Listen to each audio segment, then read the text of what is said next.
Hi. Hello. నమస్తే అందరికి. Welcome to my channel. ఇప్పుడు మనం చెప్పుకోబోతున్న story 'my bad boy' episode 391. ఈ చెర్రీ గాడు 4 గ్లాసులు కాదే 40 బాటిల్లు లేపినా కూడా స్టడీగా ఉంటాడు తెలుసా?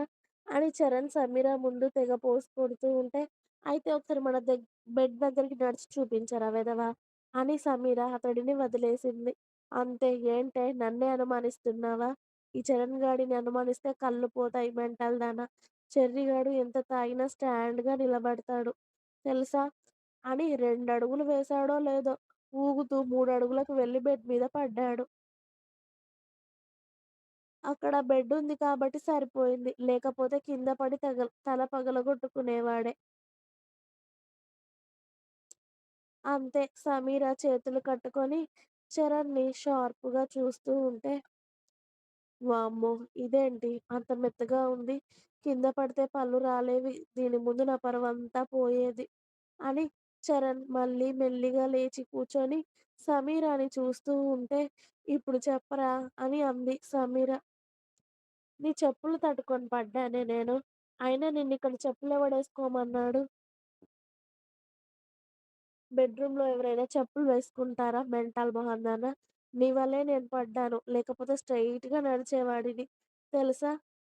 అని మనోడు ఇంకా పోజులు కొడుతూ ఉంటాడు. రేయ్ వెధవ! అవి చెప్పులు కాదురా సాక్సులు వేసుకున్నానురా నేను. కళ్ళు కనబడవు. తాగితే ఒంటికి సోయుండదు. అయినా కూడా వీడు మాట్లాడి వీడి సంగతి ఇలా కాదు. ఎంత తాగావురా వెధవ! పీకల దాకా తాగొచ్చి ఇక్కడ వేషాలు వేస్తున్నావు. పాపం పోనీలే ఏదో పార్టీ కదా అని తాగాడు కదా అని నేను సైలెంట్‌గా ఉంటే, ఇంకా నా మీదకే వస్తూ పిచ్చి పిచ్చి మాటలు మాట్లాడుతున్నావా? అని చరణ్ వీపు మీద 4 వాయిస్తుంది సమీర. తగులుతుందే నీ అబ్బ! అని ఆ గొడవలో సమీరాని బెడ్ మీదకి లాగి మెల్లిగా ఆమె మీదకి పాకుతూ ఉంటే, ఇప్పుడు నా ఒంటి మీద చేయి వేస్తే చంపేస్తాను నీకు. నార్మల్‌గా ఉన్నప్పుడే ఒంటికి సోయి లేకుండా నా మీద పడిపోతావు. ఇప్పుడు తాగి ఉన్నావు. మత్తులో నువ్వెలా ప్రవర్తిస్తావో కూడా తెలియదు. నేను నిన్ను నార్మల్‌గా ఉన్నప్పుడే తట్టుకోలేను. ఇప్పుడు అస్సలు తట్టుకోలేను కాబట్టి, నువ్వు నా మీదకి రాకు చెప్తున్నా మర్యాదగా ఉండదు. అని సమీర వేలు చూపిస్తూ బెదిరిస్తున్నా కూడా, నువ్వేదైతే చేయకూడదు అని చెప్తావో నాకదే చేయాలి అనిపిస్తుంది తెలుసా? ఇప్పుడు నాకు నా పెళ్ళాం మీద ఫుల్లు ప్రేమ పుట్టుకొచ్చేసింది. పైగా మన ఫస్ట్ నైట్ రోజు నువ్వు మన బేబీని కావాలని అడిగావు. ఇప్పుడు నేను మన బేబీని ఇవ్వడానికి రెడీ అయిపోతున్నాను. కాబట్టి నన్నాపితే అస్సలు బాగోదు. ఏమనుకుంటున్నావో అని ఆమె నోరు మూసేసి లైట్ ఆఫ్ చేసి సమీరాని ఆక్రమించేసుకున్నాడు. అసలే మనోడికి దూకుడెక్కువ. ఇప్పుడు ఆ మందు మత్తులో ఇంకా హార్డ్‌గా ఆమెతో ప్రవర్తిస్తూ ఉంటే, అతడి గురించి ఆమెకు తెలుసు కాబట్టి, అతడి హార్డ్‌నెస్‌ని కూడా తట్టుకుంటూ, అతడికి అనువుగా మారిపోయి, అతడు ఇచ్చే పెయిన్‌ని అనుభవిస్తూ, సమీర అని కలవరిస్తూనే ఆమె పక్కన పడిపోయిన చరణ్‌ని చూసి, అంత పెయిన్ ఇచ్చి ఆమె ఒంటి నిండా గాయాలు చేసినా కూడా కోపం రాదు. ఎందుకంటే అంత పిచ్చి ప్రేమ అతడిపై. ఎప్పుడో పెంచేసుకుంది. ఇప్పుడు సోయి లేకుండా పడుకున్న అతడిని చూసి చిన్న పిల్లాడిలాగా కనిపిస్తూ ఉంటే, అతడి జుట్టు చెరిపి అతడి మొహం నిండా చెమటలు కారుతూ ఉంటే, ఏసి పెంచేసి ఆమె కదలడం కూడా ఇబ్బందిగా ఉన్నా కూడా లేచి అతడికి డ్రెస్ వేసి, ఆమె కూడా డ్రెస్ వేసుకొని వాష్‌రూమ్‌లోకి వెళ్ళి ఫేస్ వాష్ చేసుకొని వచ్చి చరణ్ పక్కన పడుకుంది. అతడి చుట్టూ చేయి వేసి. ఇక్కడ శౌర్య బాబు అతడి రూమ్‌లోకి వెళ్ళేసరికి శ్రావణి కొడుకుకి పాలు పడుతూ కనిపించింది. అతడిని చూడగానే శ్రావణికి కూడా ఫుల్లుగా శౌర్య తాగాడు అని అర్థమయ్యి అతడినే చూస్తూ ఉంటుంది. శౌర్య రాగానే డోర్ లాక్ చేసి ముందుగా వాష్‌రూమ్‌కి వెళ్ళి కాస్త ఫేస్ వాష్ చేసుకొని వచ్చి భార్య పక్కనే కూర్చొని ఇంకా పాలు తాగుతున్న కొడుకుని చూసి, "ఏరా ఇంకా పడుకోలేదా నువ్వు? టైం చూడు ఎంతవుతుందో?" ఈ చిన్ని కడుపుకి ఇంకా ఆకలవుతుందా అని పాలు తాగుతున్న వాడిని ఎత్తుకుంటుంటే, ఆగండి శౌర్య గారు వాడి కడుపు నిండా తాగనివ్వండి అని శ్రావణి తన జాకెట్ సర్దుకుంటూ అంది.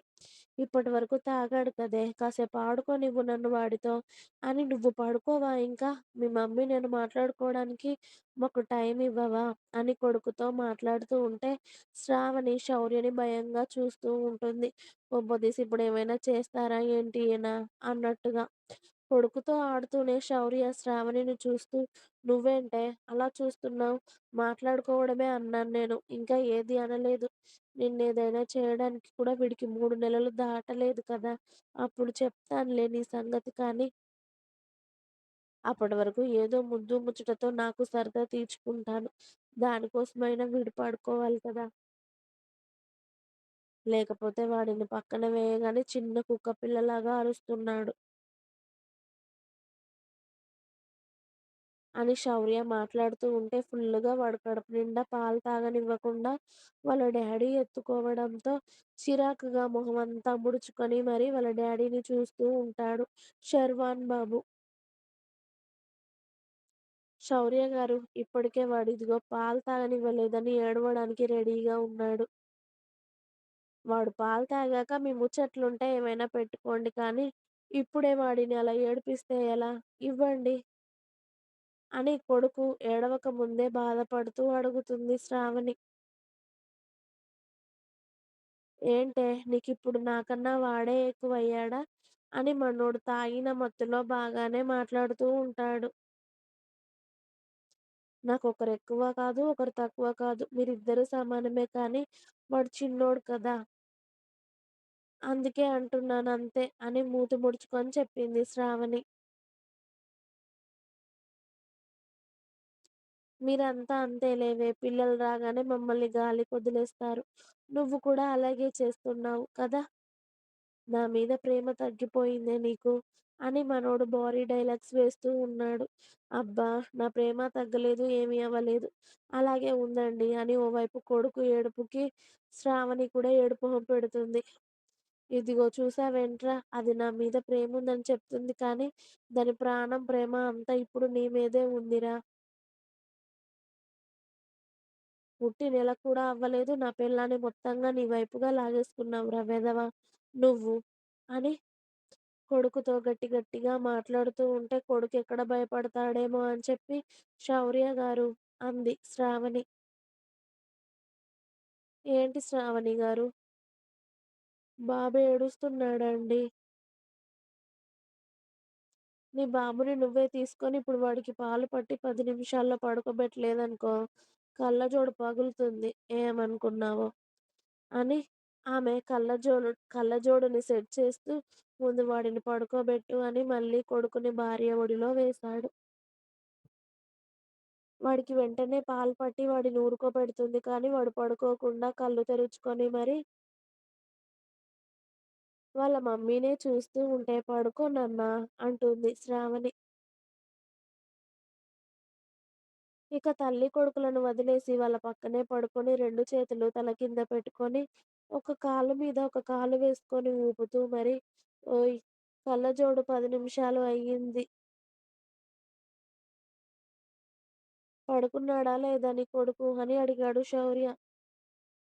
"ఇంకా లేదు శౌర్య గారు" అని కింది పెదవి ముందుకు పెట్టి మరీ చెప్తుంది శ్రావణి. "మరి ఇంకా వాడిని పడుకోబెట్టకుండా ఏం చేస్తున్నావే నువ్వు?"